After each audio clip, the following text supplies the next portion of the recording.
order to get traffic on Pinterest, you have to pin 15 to 25 times a day. 15 to 25, guys. That is a lot of content, and ideally it's brand new, fresh content. You can repurpose some things, however, Pinterest prefers the fresh stuff. So how do you do that? How do you create that many pins? So I'm going to show you. So first step, you want to sign up with the Tailwind app. Next, you want to generate designs instantly. You'll see over here, I can put a URL of a website that will pull all of their images. I can choose a color palette. I can even put branding and logo information down here. You can see that there's stock photos, and I typed in water, fresh water to make a pin. So I typed in, this is how to get fresh, clean water in your home. And then I get to choose the fonts. You can see you can choose from all different color palettes in here, or you can put your own in.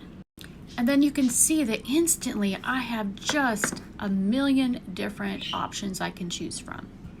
Now all these images are created by AI based upon what other people like and what the most popular pins on Pinterest.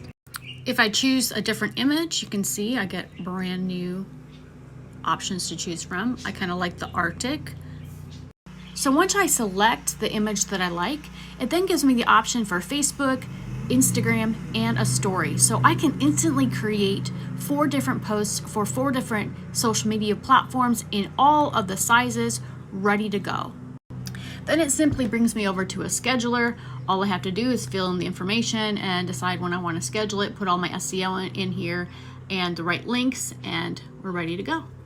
So that's literally how you can create that many pins and social media graphics for Instagram, Facebook, and keep up on all of it, and actually have some amazing designs that are produced by AI. So you're not spending hours inside Canva trying to create things and being the graphic designer and all that. You just press a button. All you have to do is make sure that you have a really good hook, and the copy is what I focus on, and that's where my time goes.